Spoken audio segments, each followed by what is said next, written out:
Vamos iniciar a carta de Paulo aos Efésios, capítulo 1. Saudação. Eu, Paulo, apóstolo de Cristo Jesus pela vontade de Deus, escrevo esta carta ao povo de Deus da cidade de Éfeso, o povo que é fiel por estar unido com Cristo Jesus. Que a graça e a paz de Deus, o nosso Pai, e do Senhor Jesus Cristo estejam com vocês. Bênçãos espirituais.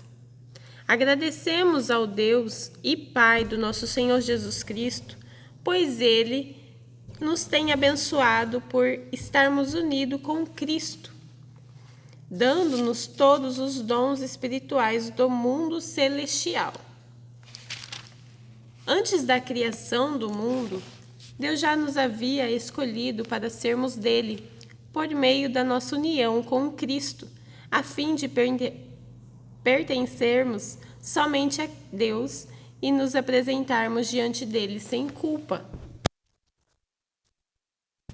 Por causa do seu amor por nós, Deus já havia resolvido que nos tornaria seus filhos, por meio de Jesus Cristo, pois este era o seu prazer e a sua vontade. Portanto, louvemos a Deus pela sua gloriosa graça que Ele nos deu gratuitamente por meio do seu querido Filho. Pois pela morte de Cristo na cruz, nós somos libertados, isto é, os nossos pecados são perdoados. Como é maravilhosa a graça de Deus, que Ele nos deu com tanta fartura. Deus, em toda a sua sabedoria e entendimento, fez o que havia resolvido e nos revelou o plano secreto que tinha decidido realizar por meio de Cristo. Esse plano é unir, no tempo certo, debaixo da autoridade de Cristo, tudo o que existe no céu e na terra. Todas as coisas são feitas de acordo com o plano e com a decisão de Deus, de acordo com a sua vontade e com aquilo que ele havia resolvido desde o princípio. Deus nos escolheu para sermos o seu povo por meio da nossa união com Cristo. Portanto, digo que nós, que fomos os primeiros a pôr a nossa esperança em Cristo, louvemos a glória de Deus.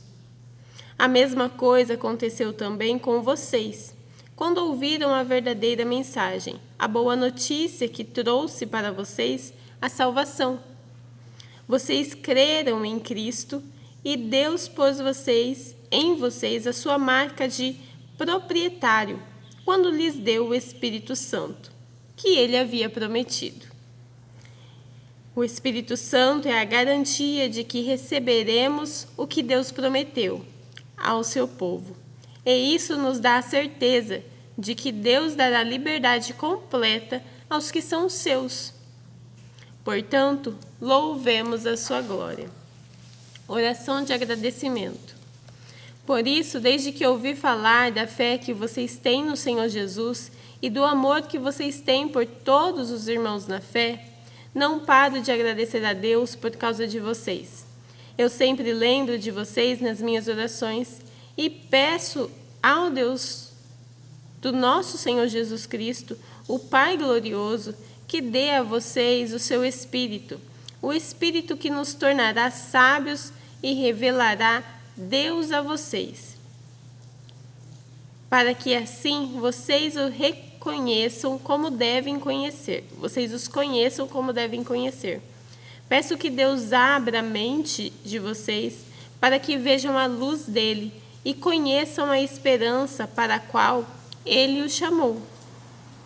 E também para que saibam como são maravilhosas as bênçãos que ele prometeu ao seu povo e como é grande o seu poder que age em nós, os que cremos nele. Como é grande o seu poder que age em nós, os que cremos nele. Esse poder que age em nós é a mesma força poderosa que ele usou quando ressuscitou Cristo e fez com que ele se sentasse ao seu lado direito no mundo celestial. Cristo reina sobre todos os governos celestiais, autoridades, forças e poderes. Ele tem um título que está acima de todos os títulos do mundo, no mundo em que há de vir. Deus colocou todas as coisas debaixo da autoridade de Cristo e deu Cristo à Igreja, como o único Senhor de tudo. A Igreja é o corpo de Cristo. Ela completa Cristo, o qual completa todas as coisas em todos os lugares. Da morte para a vida, capítulo 2. Antigamente, por terem desobedecido a Deus e por terem cometido pecados, vocês estavam espiritualmente mortos. Naquele tempo, vocês seguiam o mau caminho deste mundo e faziam a vontade daquele que governa os poderes espirituais do espaço, o espírito que agora controla os que desobedecem a Deus. De fato, todos nós éramos como eles e vivíamos de acordo com a nossa natureza humana, fazendo o que o nosso corpo e a nossa mente queriam. Assim, porque somos seres humanos como os outros, nós também estávamos destinados a sofrer o castigo de Deus. Mas a misericórdia de Deus é muito grande e o seu amor por nós é tanto que, quando estávamos espiritualmente mortos por causa da nossa desobediência, Ele nos trouxe para a vida que temos em união com Cristo. Pela graça de Deus, vocês são salvos. Por estarmos unidos com Cristo Jesus, Deus nos ressuscitou com Ele para reinarmos com Ele no mundo celestial.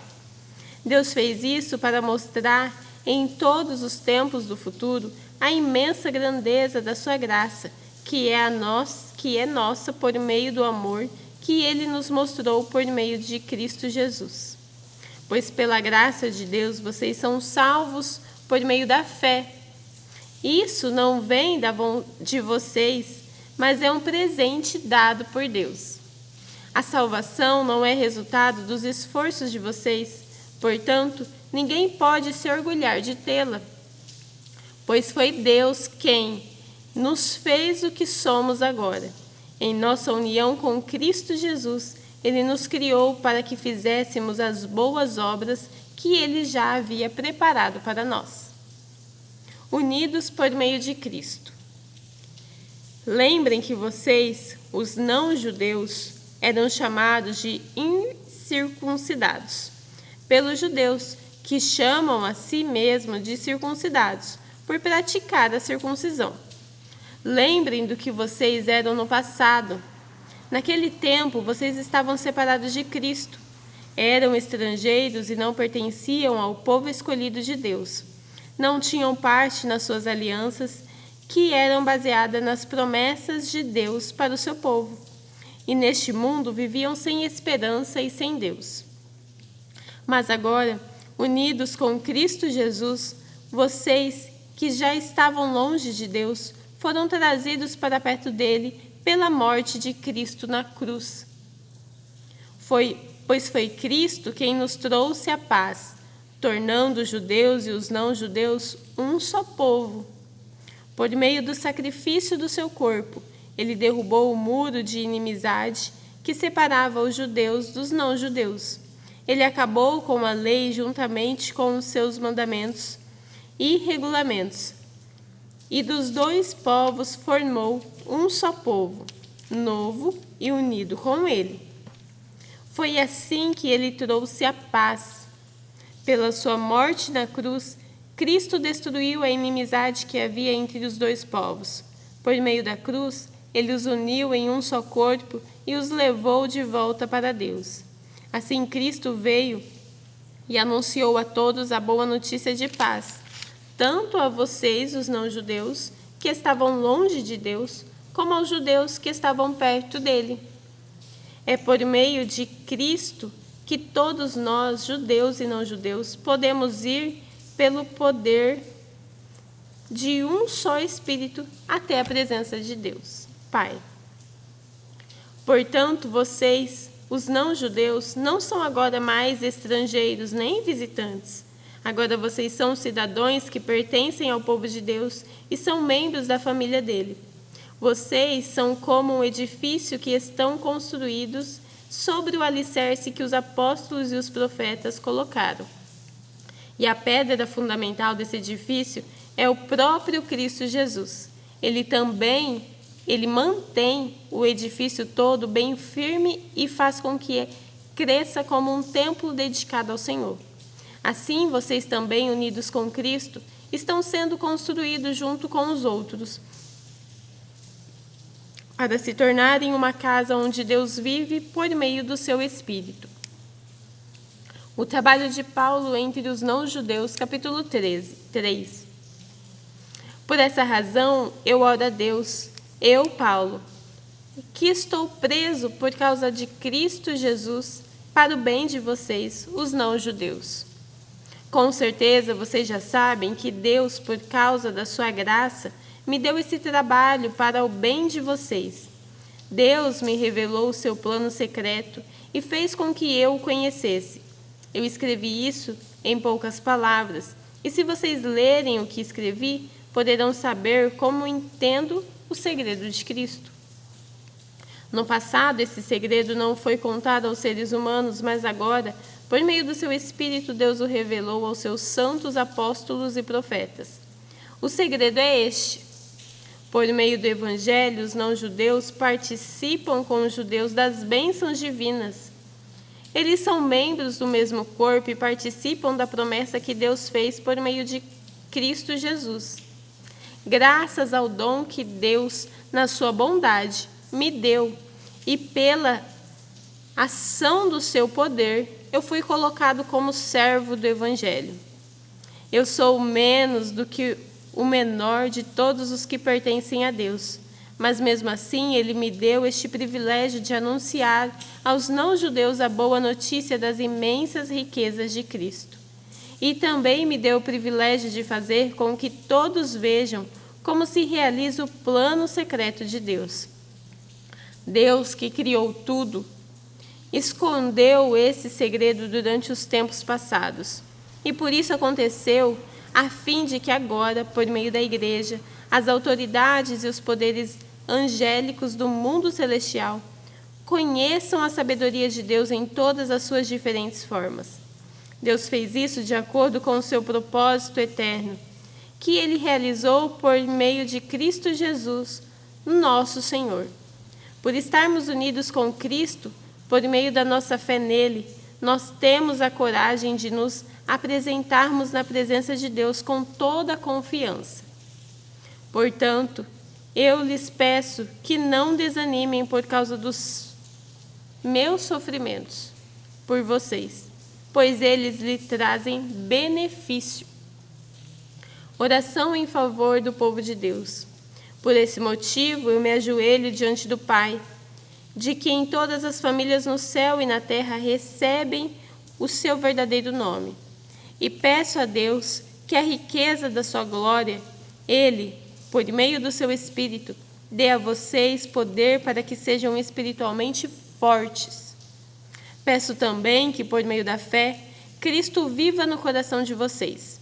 E oro para que vocês tenham raízes e alicerces no amor, para que assim, junto com todo o povo de Deus, vocês possam compreender o amor de Cristo em toda a sua largura, comprimento, altura e profundidade. Sim, embora seja impossível conhecê-lo perfeitamente, peço que vocês venham a conhecê-lo, para que assim Deus encha completamente o ser de vocês com a sua natureza. E agora, que a glória seja dada a Deus, o qual, por meio do seu poder que age em nós, pode fazer muito mais do que nós pedimos ou até pensamos. Glória a Deus por meio da Igreja e por meio de Cristo Jesus, por todos os tempos e para todo sempre. Amém. Terminamos por hoje.